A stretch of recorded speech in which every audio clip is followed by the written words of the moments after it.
The Galactic Coliseum was shaped like a crushed moon flattened into a disk, then gift-wrapped in glowing advertisements and bad decisions.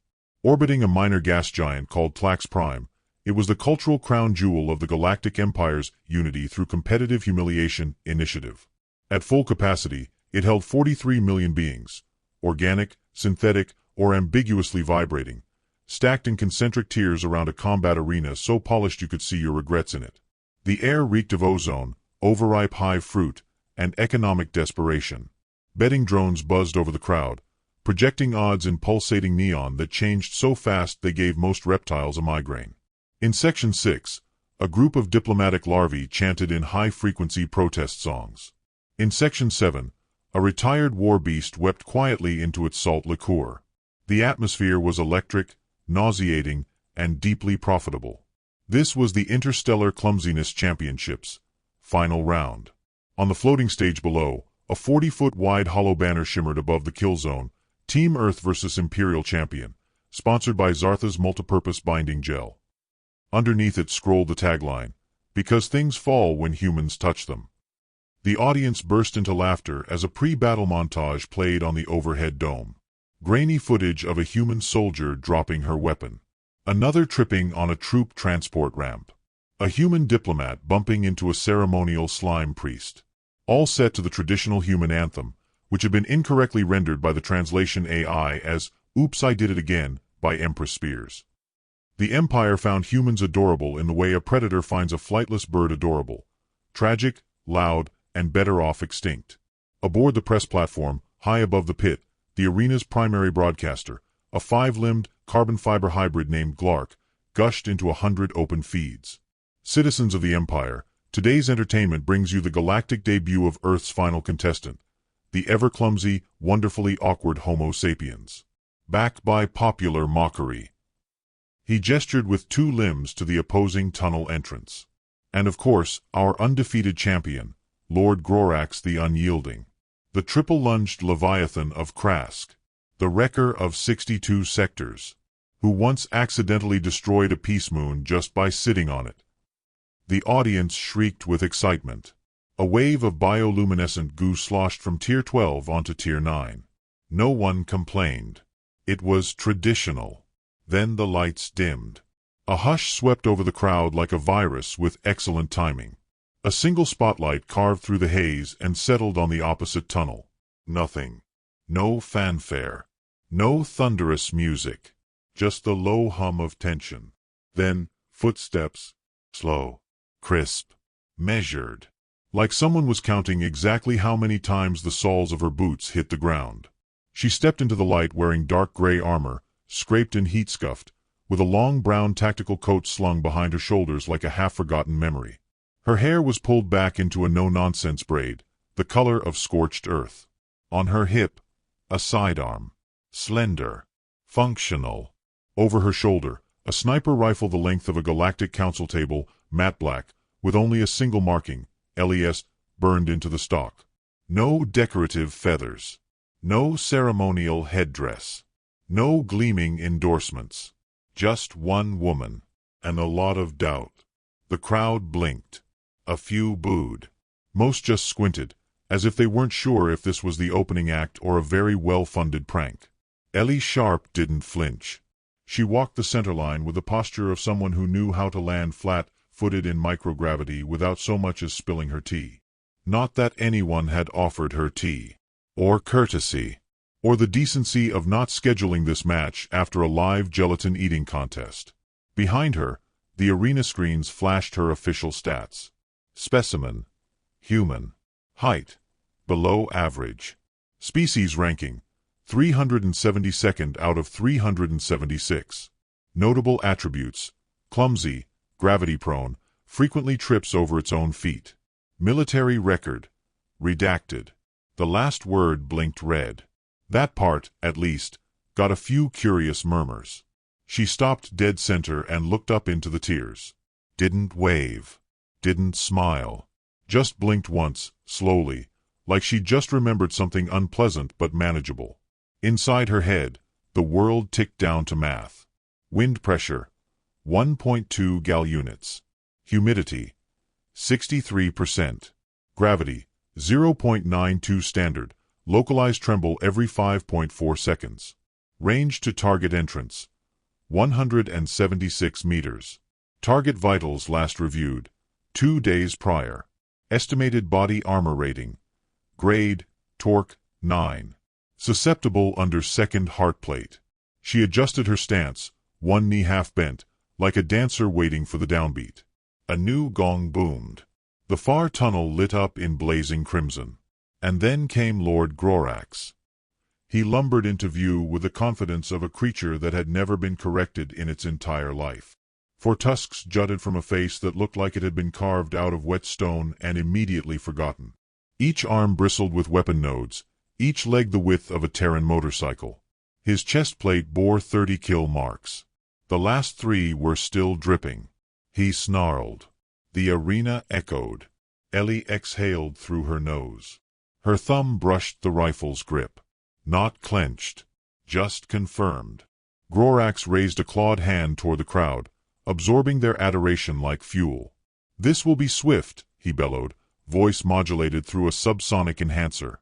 "You will fall, Earthling. As all things clumsy must fall." Ellie finally spoke. Not loud. Not theatrical. Just sharp enough to cut through his ego. "You talk a lot for someone about to trip over his own lungs."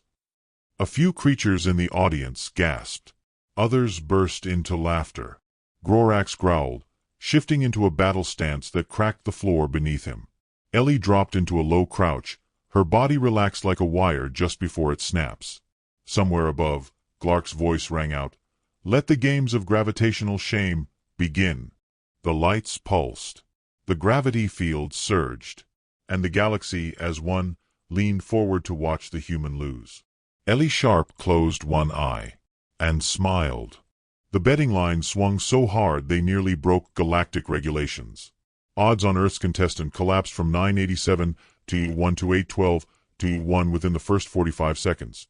Not because she looked capable, but because she hadn't immediately face-planted during her entrance. To most spectators, this was considered a sign of either divine intervention or illegal leg enhancements. In the private observation deck, high above the arena floor and shielded by gold-plated atmosphere glass, the Empire's top bureaucratic brass sat in a semicircle of plush anti-grav chairs. None of them paid attention to the human. They were too busy watching Lord Grorax lumber in lazy circles, flexing each of his 6 arms with exaggerated bravado. A thick, scaly tongue slithered across one tusk. He was showing off, twisting, cracking, stomping loud enough to shake the stands, because in his mind, the outcome had been scripted the moment they saw the name Sharp E on the bracket. The Krasken weren't known for subtlety. Or mercy. Grorax stood 12 feet tall, if you didn't count the mounted plasma harpoon unit on his back. He was equal parts armored bone, fermented testosterone, and centuries of being called a living siege engine by drunk reporters. One of his left hands had been replaced entirely with a fusion saw after the incident on Varnock 6. Another held a ceremonial flail, useless, but photogenic. Every scar he displayed had its own fan club. Ellie watched him through the corner of her eye while adjusting her rifle's bipod. Not panicked. Not reverent. Just calibrating. He circled like a parade float stuffed with hate. She ran quick mental simulations, keeping pace with his center of gravity. He favored his right leg slightly. Probably an old injury disguised with nanofiber grafts. No helmet. That was good. "Must be hard," she muttered under her breath. "Waking up every day and thinking you're bulletproof because no one's tried hard enough." A drone hovered nearby, recording her face in Ultra 4D for viewers across the galaxy. She ignored it. Let them guess. Meanwhile, a booming voice filled the arena with ceremonial flair. Let the sacred rules of engagement be read and digitally notarized. A dozen holoscreens flickered on in midair, each one presenting a version of the rule specific to species, language, or cognitive preference. For most, it was a snappy 2-paragraph briefing. For humans, it was a 9-page waiver that included phrases like, "in event of gravitational liquefaction," and "intentional organ relocation is not covered under Section 9B." A jittery squid-like official from the Rules Compliance Bureau floated into the center with a scroll, which was entirely decorative and mostly on fire. Combatants shall begin at 50-meter separation. No cloaking, teleportation, or dimension phasing until after the opening volley. The human contestant shall use one authorized Terran weapon. Ammunition limit: 5 rounds. No drones, no AI targeting, no sidearms. Ellie raised a brow. No sidearms. Grorax snarled something indecipherable that translated roughly as puny rules for puny species. Ellie exhaled slowly through her nose. Right. 5 rounds. That's generous. The crowd cheered, assuming sarcasm equated to gratitude. Another official floated by, scanning Ellie's rifle. He paused. Where's the manufacturer's insignia? I scratched it off, she said. That is a Class 3 weapon violation. She shrugged. Better call the class monitor. The official sputtered, flapped, and retreated. In the upper viewing galleries, alien dignitaries chuckled behind closed breathing valves. Down on the floor, Grorax pounded one fist into his opposite hand and shouted, I will eat your bones and recycle your blood. Ellie blinked. Do you say that before all your dates, or just the charming ones? The crowd laughed louder this time, confused whether it was with her or at her, but enjoying the show regardless. Betting algorithms ticked up slightly. 794 to 1. In her mind, she began her prep. Wind. Minimal. Stadium shields held firm. Humidity. High, thanks to the molten spectators shedding moisture when excited. Noted. Gravity. Flickering. Good. She'd planned for that. She crouched low, adjusting the weight distribution in her boots, recalibrated her flex-stiff undersuit to increase leg spring. No enhancements. Nothing illegal. Just good engineering, and a few tweaks she made during her last sleepless night on Ganymede. A disembodied voice piped through her earpiece. The Empire insisted all combatants wear one-fourth uniform command protocols, though it mostly served to relay sponsorship slogans between insults. Earth contestant, confirm readiness status. She tapped her earpiece once. Alive, upright, underwhelmed. So, yes. A long pause. We acknowledge. Across from her, Grorax was engaging in a pre-fight ritual involving 3 drums, 2 ceremonial roars, and a third-hand protein shake. 4 of his fans fainted with joy. One tried to propose marriage via neural pulse. Ellie raised her rifle, checked the bolt, and pulled the scope toward her eye. The world narrowed. Sounds dropped. Time slipped into something slower, more useful. Her breathing settled into the rhythm she'd practiced since she was 16. Inhale 4, hold 3, exhale 2. She thought briefly of Earth. The mountains in Alberta. Cold mornings. Frozen dew on gunmetal. Her mother's last voicemail. You don't have to prove anything to anyone, Ellie. Just come home in one piece. She hadn't replied. Not because she didn't want to, but because she was already too far away to explain why this mattered. She wasn't here to win a title. She was here to be a reminder. In the stands, spectators debated her odds with gleeful cynicism. One tentaclect draped in banners bellowed, "Put 20 creds on the human. I like the smell of failure." Another responded, "Put 30 on her surviving 30 seconds." They laughed. The odds ticked. 781 to 1. A warning siren blared. Bright amber symbols flared into the sky. Combatants. Final prep. First strike commences in 90 seconds. Grorax raised both arms and let out a roar that caused low-level seismic rumbles. His breath visibly displaced air molecules. Ellie didn't flinch. She crouched fully now, pressing her body low to the floor, one leg coiled like a spring. She didn't plan to run. She planned to let him come closer. Always better to know where the idiot thinks he has an advantage. A shadow passed over the arena, the storm clouds of orbital traffic. She didn't look up. Instead, she whispered to herself, low and focused. Range. 176 meters. Heart plate. Subdermal fluid sac. Wind vector optimal. Gravity sink in 3, 2. Her finger rested lightly against the trigger guard. Not yet. The rules were rigid. The first strike was ritualized. Up in the broadcaster's booth, Glark was nearly vibrating. Viewers across the Empire, prepare yourselves.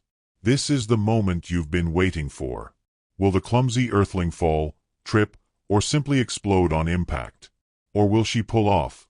What's the human phrase? A Hail Mary? On the far side, Grorax started galloping. The floor panels lit beneath him, seismic pulses amplifying each step. The crowd leaned in. The sirens flared again. First strike initiated. Ellie exhaled. And waited. The shot hadn't yet been fired, but the moment already hung in the air like prophecy. Grorax thundered across the arena floor, each step jarring enough to ripple through the stone-plated surface and cause a cascade of microquakes. The surrounding spectators, tentacled, scaled, gelatinous, and otherwise, cheered in an unholy chorus, their anticipation thick enough to cut. After all, this was no longer about entertainment. It was about ritual, about seeing a myth fulfilled, the crushing of a fragile, bumbling human under imperial might. Ellie didn't move. She remained crouched behind her rifle, eyes half-lidded, her breathing metered like a heartbeat slowed by resolve. The scope mirrored Grorax's charging mass, each footfall a minor celestial event in her field of view. His tusks gleamed. His fused armor pulsed with built-in kinetic dampeners. His war cry, though guttural and profound, felt distant. Like static. Like barking into the wind. She tuned it out. No noise mattered now. Only data. Speed, 48 kilometers per hour, she murmured. Elevation shift, 0.08. Pulse, steady. Shot 1, no go. 2, not clean enough. 3. She waited. He closed the distance. With all 6 arms raised, Grorax leapt, his colossal bulk twisting midair, intending to bring down the full weight of his ceremonial flail onto the last Earthborn competitor anyone would ever see. And that's when Ellie moved. It was less a twitch and more a kinetic whisper, a flicker of muscle memory honed by war zones no Imperial map even bothered to mark. Her left knee dropped, anchoring her against the shifting floor. Her right hand pulled the stock in tighter. Her body rotated less than 2 degrees, a fraction of movement, imperceptible to the audience, but enough to bring the crosshairs exactly where they needed to be. Just beneath the auxiliary plating. Between the pulsing joint cores. 1 breath out. 1. And then she fired. The sound was soft. A hiss. A whisper. No flare, no boom. Not the sound of violence, but of decision. The round, a matte-coated .338 antimatter-piercing slug, handcrafted and logged under non-standard diplomatic deterrence, punched through Grorax's third rib, sliced cleanly through his power core stabilizer, ruptured the second lung, and exited between his dorsal vents. It missed the war flag embedded in his spinal column by 0.7 millimeters. He never hit the ground. He just stopped. Frozen mid-swing, mid-roar, mid-expectation. His eyes widened. He looked at her, truly looked, as if seeing her not as prey or pageantry, but for the first time, as the fatal truth he'd refused to consider. And then he fell. 12 feet of living weapon crumpled like wet steel, crashing into the arena with a sound like the galaxy holding its breath. Silence followed. It wasn't the stunned hush of disbelief. It was older, deeper. The kind of quiet that only arrives when every assumption a civilization has built its identity on suddenly, violently, ceases to be true. For a moment, Ellie remained in position. 1 knee down. Rifle lowered. Breathing steady. She blinked slowly. Checked the chamber. 1 shot used. 4 left. No words were spoken from the Imperial box. No commands issued. Even the automated announcer stalled mid-promo, unsure how to reframe utter obliteration in a way that wouldn't trigger riots. Far above, the betting odds dropped to absolute 0. Across the galaxy, millions of gamblers realized they'd lost their fortunes not to a freak glitch, but to a woman they hadn't deemed worth calculating for. Ellie stood slowly, shouldered her rifle, and turned her back on the body without ceremony. A protocol drone buzzed near her head. Earth contestant, confirm kill. She didn't break stride. He's not getting up. Call it what you like. Behind her, Grorax's fans wept and raged in equal measure. One flung themselves at the arena railings, only to be restrained by a 14-legged enforcer whose mechanical eye blinked a little too fast. On the far side, an analyst for the Imperial Combat Network was stammering into his headpiece. She didn't even use the second round. Did anyone else? That shot shouldn't have. There's no logical trajectory. Someone rerun the quantum telemetry. Backstage, the next 3 scheduled contestants from other species discreetly requested medical leave. In the observation deck, one of the Empire's senior tacticians whispered, "How did she know the joint core was exposed?" A lower-ranking officer murmured, "She didn't. She guessed. Humans don't guess that well." She did. Who trained her? The question lingered, because that was the real terror now.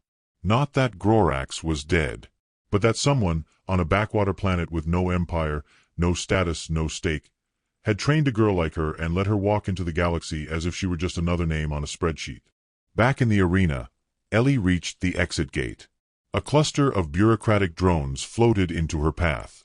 Per combat protocols, one droned, "You are eligible for advancement. Shall we proceed with?" "No," Ellie said. "Tell your council I'm not here for titles." "Then, what is your objective?" She glanced up at the viewing booth, paused, then said, "To remind you that just because we stumble doesn't mean we're slow. And just because we bleed doesn't mean we're weak." And the shot? That wasn't luck. It was restraint. She walked past them without looking back. A child in the crowd, wide-eyed and half-buried in an older alien's lap, held up a hand timidly. "Was that the human sniper?" His guardian replied with a hushed awe, "No, child. That was something else. That was a message." Across broadcast feeds, across comm relays and data streams and orbital servers, the footage replayed in endless loops. Grorax's fall. The moment of stillness. The clean, controlled execution. The kind of silence you can hear even in vacuum. On Earth, somewhere in a dusty training yard behind a decommissioned hangar, a younger girl practiced her breathing between shots. Her mentor, watching from a crate with a coffee in hand, checked the footage on a grainy holopad, smiled faintly, said nothing, because the message had been delivered, and there were always more willing to listen, or learn, or kneel. There is no dignified way for an empire to collapse in under 9 hours, but the Galactic Empire gave it its best shot.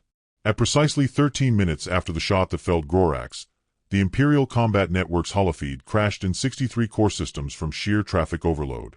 In a vain attempt to regain narrative control, the Empire's Media Correction Bureau issued a statement declaring the outcome statistically anomalous, but not indicative of broader terrestrial capacity. The statement self-deleted 20 seconds later when a junior translator rendered statistically anomalous as divine reckoning in 5 Tier 1 languages.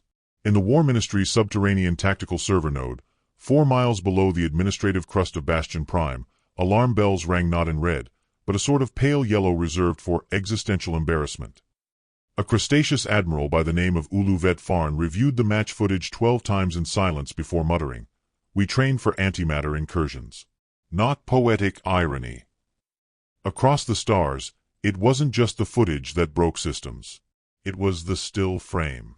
Grorax, mid-roar, mid-leap, wide-eyed, caught in the exact second before collapse. That image spread faster than any speech, any anthem, any war cry.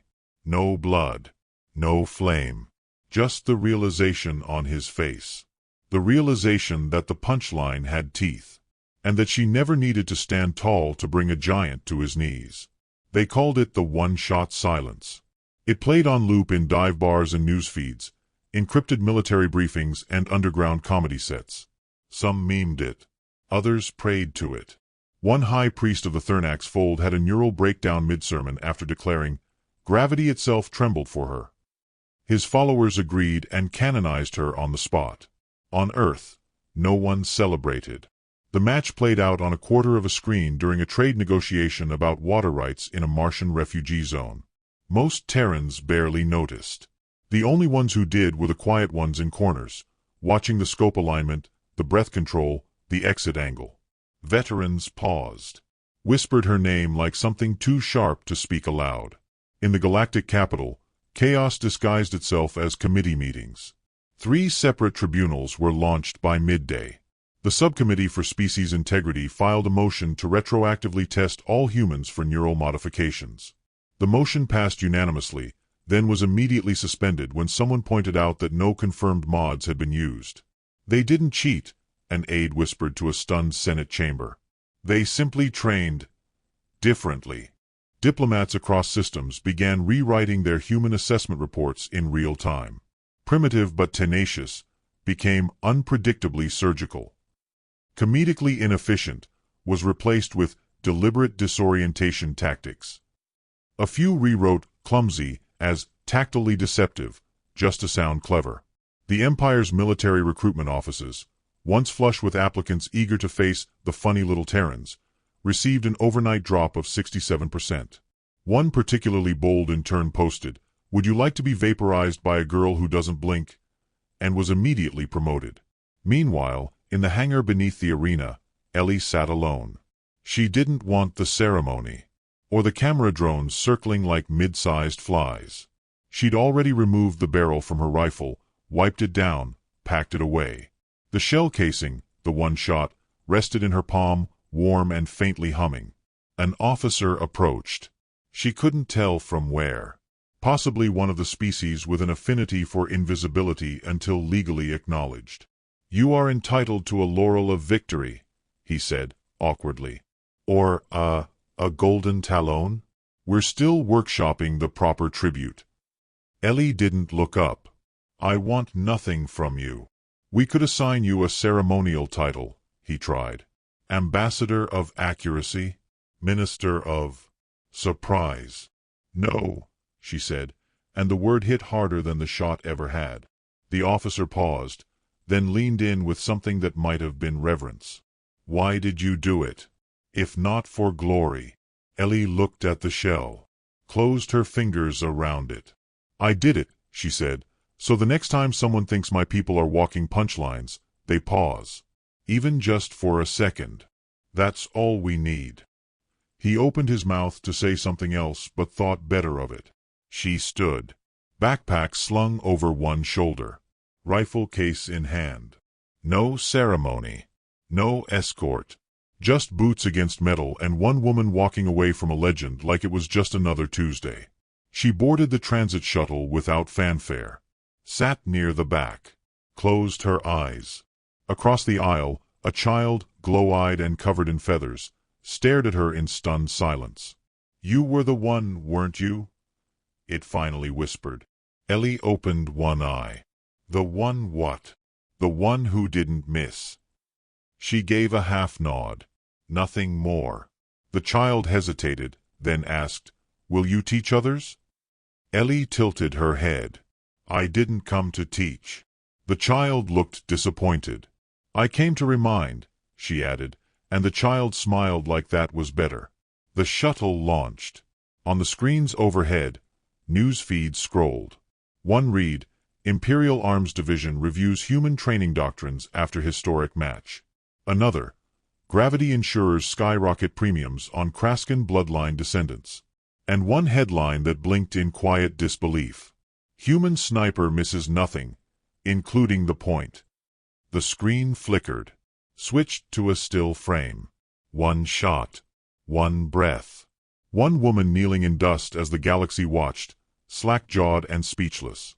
They'd mocked Earth, laughed at their clumsy boots and slow reflexes, called them primitives, tourists, accidents waiting to happen. But accidents don't aim. Ellie Sharp had.